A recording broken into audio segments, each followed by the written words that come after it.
En esta clase vamos a tratar las ecuaciones diferenciales lineales de orden superior, las de segundo orden, las de tercer orden, las de cuarto orden, y vamos a determinar sus soluciones. Vamos a suponer, como ya dijimos en videos anteriores, que esta teoría fue leída y analizada de forma detallada, por lo que ahora vamos a destacar algunos de los conceptos que acá se presentan. En primer lugar, vamos a recordar las ecuaciones lineales que ya fueron definidas en el video 1. Habíamos visto que una ecuación diferencial ordinaria de orden n es lineal cuando tiene esta forma. Habíamos visto que x era la variable independiente y la variable dependiente, que la función y las n derivadas son de grado 1, también que los coeficientes y la función g son funciones exclusivamente de x, eventualmente constantes. Vamos a presentar lo que es un problema de valor inicial de orden n. Está formado por una ecuación diferencial lineal de orden n y n condiciones iniciales especificadas en x sub 0. Resolver un problema de este tipo implica buscar una función y de x definida en algún intervalo y que contenga x sub 0, tal que satisfaga la ecuación diferencial y las condiciones iniciales dadas. Por ejemplo, un problema de valor inicial de segundo orden está formado por una ecuación diferencial de esta forma y por dos condiciones iniciales. Se busca una curva solución y de x que pase por el punto x sub 0 y sub 0 y tenga pendiente y sub 1 en ese punto. A modo de ejemplo, supongamos tener un problema de valor inicial formado por esta ecuación diferencial de segundo orden y estas dos condiciones iniciales. Resolver un problema de este tipo implica buscar una solución y de x que satisfaga la ecuación diferencial y cuya gráfica pase por el punto 0, 0 y la pendiente de la curva en 0 sea igual a 1. Vamos a ver el siguiente teorema que da condiciones suficientes que garantizan la existencia de una única solución de un problema de valor inicial de orden n. Supongamos que las funciones a sub n menos 1 hasta a sub 0 y g de x sean funciones continuas en un intervalo y que a sub n de x sea distinto de 0 para todo x en ese mismo intervalo. Si x sub 0 es un punto del mismo intervalo, vamos a decir que el problema de valor inicial tiene una única solución y de x definida en el intervalo y. Un problema de valores en la frontera es un problema que está formado por una ecuación lineal de orden n o de orden 2, como mostramos acá, y dos condiciones que son valores de la variable y especificadas en dos puntos distintos, en x igual a y en x igual a b. Un problema de este tipo se llama problema de valores en la frontera.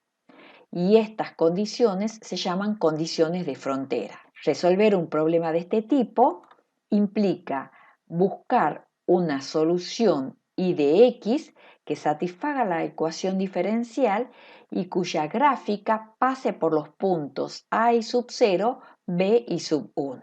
Las condiciones de frontera también pueden ser cuando se especifica la derivada de la variable dependiente en x igual a y el valor que toma la función y en otro punto x igual a b, o el valor de la función de la variable dependiente en a y su derivada en otro punto xb, o bien la primera derivada en x igual a y la primera derivada en otro punto x igual a b. Sea la ecuación diferencial de segundo orden y sean estas dos condiciones, decimos que es un problema de valores en la frontera.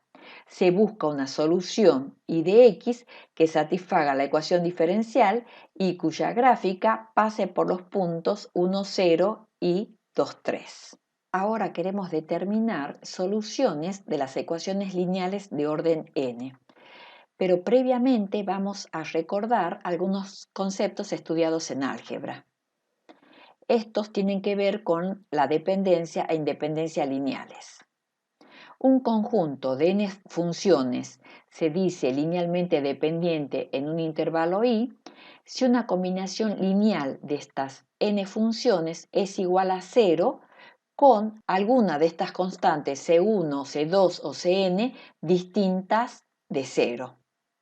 Vamos a decir que un conjunto de n funciones es linealmente independiente en un intervalo i si no es linealmente dependiente en ese intervalo. En resumen, un conjunto de n funciones es linealmente independiente en un intervalo i si una combinación lineal de las n funciones es igual a 0 para todo x en el intervalo con C1, C2 y Cn idénticamente nulas. Para entender mejor el concepto de dependencia e independencia lineales, consideremos el caso de dos funciones, f1 y f2. Vamos a decir que estas dos funciones son linealmente dependientes si una combinación lineal de ellas es igual a 0 con C1 o C2 distintas de 0. Supongamos que C1 sea distinto de 0. Podemos despejar f1 y escribirla en términos de f2. Lo que vemos es que f1 es igual a un múltiplo constante de f2. Entonces decimos que dos funciones son linealmente dependientes en un intervalo i si una de ellas es un múltiplo constante de la otra. Pero también podemos decir que si una de ellas es un múltiplo constante de la otra, entonces las funciones son linealmente dependientes. ¿Por qué? Porque una combinación lineal de ellas, al reemplazar f1 por C2 por f2, operando, vamos a tener que esta combinación lineal es 0 y que una de las dos constantes, en este caso la que acompaña f1, es distinta de 0, por lo que las dos funciones son linealmente dependientes. Finalmente vamos a decir que dos funciones son linealmente independientes cuando ninguna es un múltiplo constante de la otra en un intervalo. Veamos el ejemplo 3. Tenemos dos funciones, f1, f2, que son linealmente independientes en el intervalo menos infinito infinito. ¿Por qué? Porque si tomamos la combinación lineal de estas funciones, podemos ver fácilmente que es igual a 0 solamente cuando C1 y C2 son idénticamente nulos. Es decir, no podemos expresar a una de ellas como producto constante de la otra. Por lo tanto, son linealmente independientes en el intervalo menos infinito infinito. Ahora, si la analizamos en el intervalo 0 a infinito, sí podemos escribir a una de ellas como un producto de una constante por la otra función. Con este ejemplo se quiere mostrar que dos funciones pueden ser linealmente independientes en un intervalo y dependientes en otro intervalo. Con esto queremos mostrarle que establecer el intervalo en el cual las funciones son linealmente dependientes e independientes es muy importante. En este ejemplo 4 tenemos tres funciones y queremos mostrar que son linealmente dependientes en el intervalo menos infinito infinito. La combinación lineal de estas funciones, que las expresamos de esta manera y reemplazamos seno de 2x por una identidad trigonométrica 2 seno de x por coseno de x. Se puede observar que esta expresión es 0 eligiendo valores de las constantes C3 igual a 0, C1 el valor 1 y C2 el valor menos 2.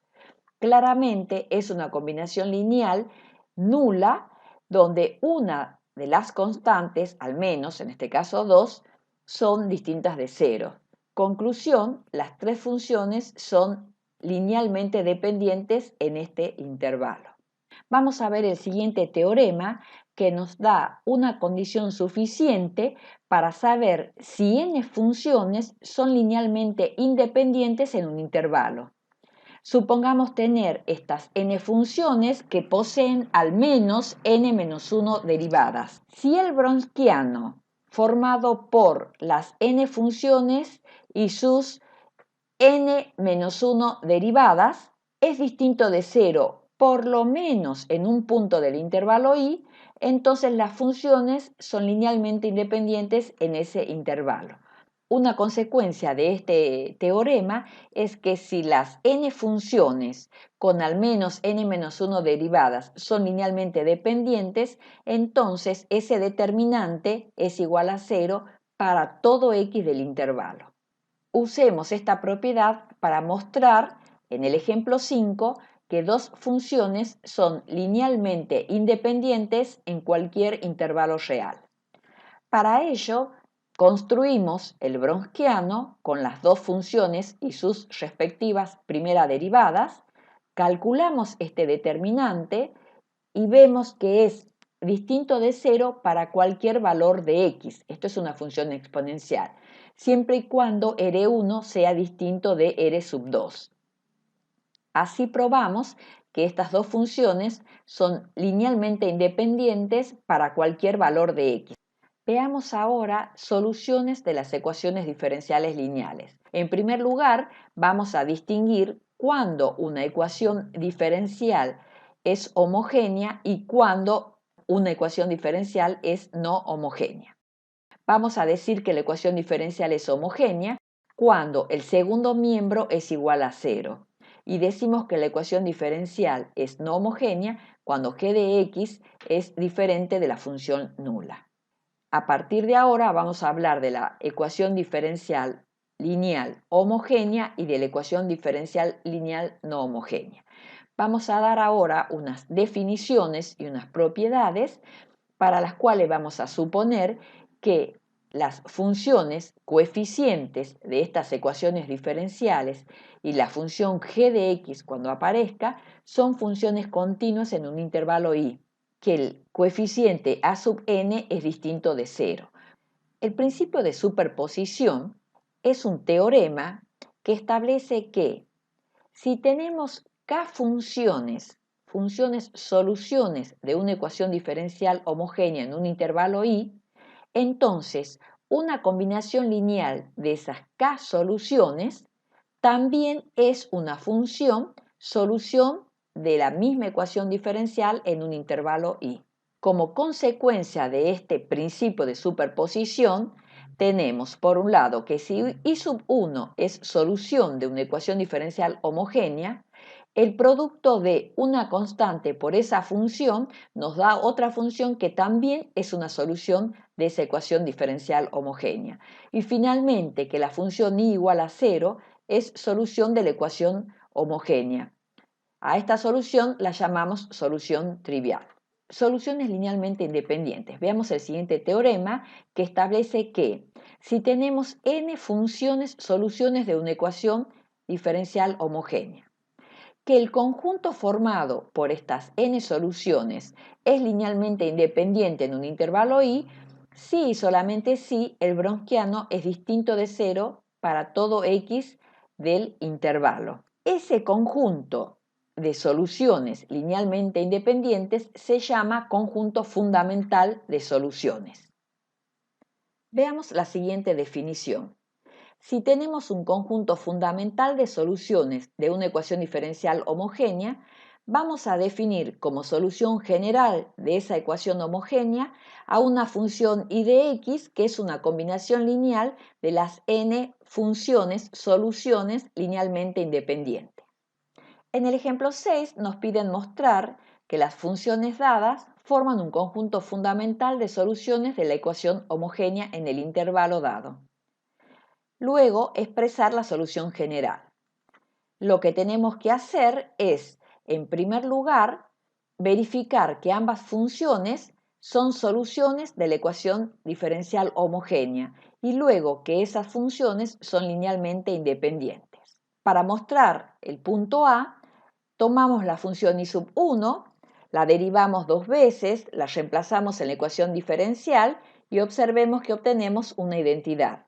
Con esto demostramos que la función es solución de la ecuación diferencial. En forma análoga procedemos con la función y sub 2. Así, concluimos que ambas funciones son soluciones de la ecuación diferencial. La parte B, lo que tenemos que hacer es calcular el Wronskiano. Ponemos las funciones y sub 1 y sub 2, sus derivadas, calculamos el determinante y obtenemos que es distinto de 0 para todo valor de x, por lo que ambas funciones son linealmente independientes. Verificamos las condiciones A y B y decimos entonces que ambas funciones constituyen un conjunto fundamental de soluciones de la ecuación diferencial. La solución general será entonces la función y de x, que es una combinación lineal de ambas funciones. Hasta acá hemos tratado casi exclusivamente de las ecuaciones diferenciales lineales homogéneas. Antes de abordar las ecuaciones diferenciales lineales no homogéneas, vamos a aprender a resolver algunas de las ecuaciones diferenciales lineales homogéneas, especialmente aquellas cuyos coeficientes son constantes. Vamos a empezar por una ecuación diferencial homogénea de segundo orden, donde sus coeficientes, llamados A, B y C, son constantes. Vamos a probar con una solución de la forma y igual a e a la r por x, donde sus derivadas reemplazadas en la ecuación diferencial nos dan una ecuación de esta forma. Factorizando, tenemos que, como e a la rx nunca es 0, nos queda una ecuación cuadrática de esta forma. Es una ecuación algebraica llamada ecuación auxiliar o ecuación característica de la ecuación diferencial. Como sus coeficientes son números reales, tenemos 3 posibilidades de solución.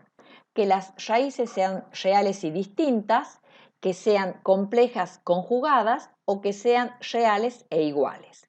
Vamos a tratar cada uno de estos casos para ver qué forma tiene la solución general de la ecuación diferencial en cada uno de ellos. Supongamos que las raíces sean reales y distintas, le llamemos r sub 1, r sub 2. Las dos soluciones tendrán esta forma. Se puede demostrar que son soluciones linealmente independientes en el intervalo menos infinito a infinito, por lo que forman un conjunto fundamental de soluciones. La solución general en este caso será una función igual a una combinación lineal de estas dos funciones. Vayamos al ejemplo 7. Nos plantean una ecuación diferencial lineal, homogénea, de segundo orden. La ecuación auxiliar o característica asociada a esta ecuación diferencial es una ecuación cuadrática cuyas raíces son dos valores reales y distintos. Las soluciones de la ecuación diferencial serán estas dos funciones, por lo que la solución general en este caso será C1 por e a la 2x más C2 por e a la 5x. Veamos ahora el caso 2, que las raíces sean complejas conjugadas. Llamémosle a R1 alfa más I por beta, R2 alfa menos I por beta, donde alfa y beta son números reales. No hay diferencia con el caso anterior, por lo que I, solución general, la podemos escribir de esta manera.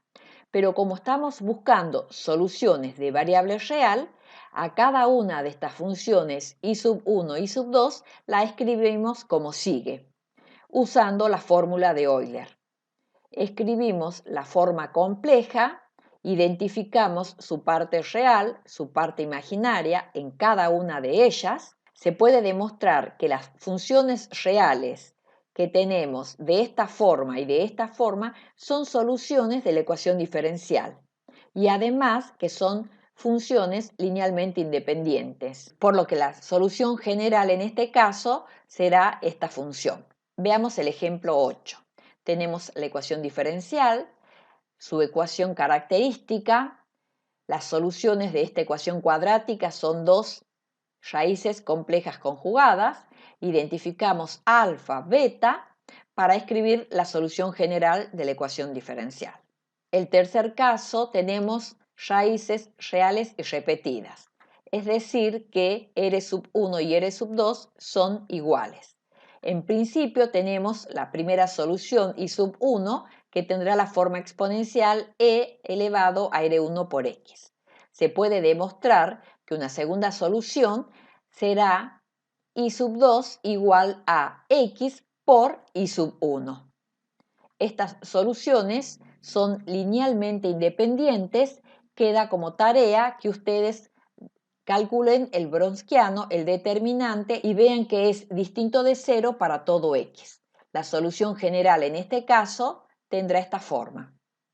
Vamos a resolver el ejemplo 9. Para esta ecuación diferencial, determinamos la ecuación característica.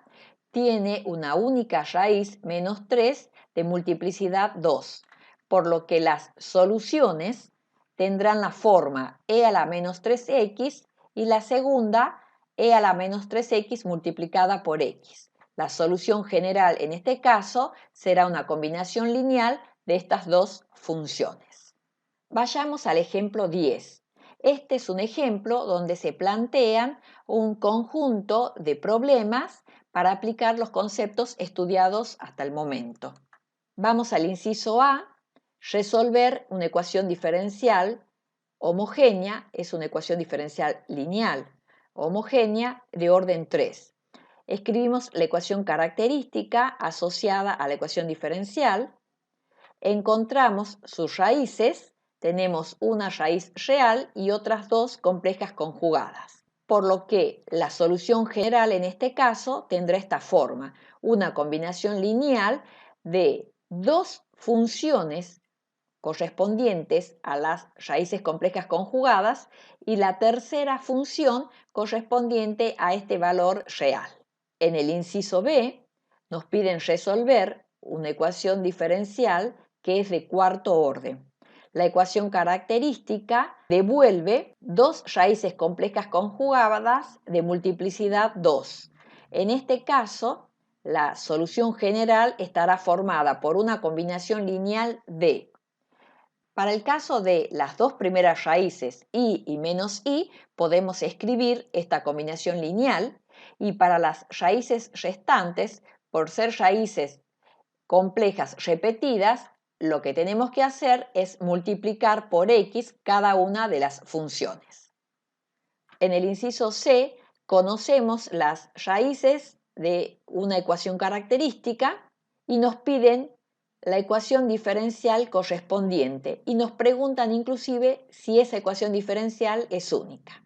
Este ejercicio lo que plantea es reconstruir una ecuación diferencial a partir de las raíces de la ecuación característica. Vamos a escribir la ecuación característica de la siguiente forma, factorizada. No nos olvidemos que tenemos infinitas ecuaciones que tienen las mismas raíces.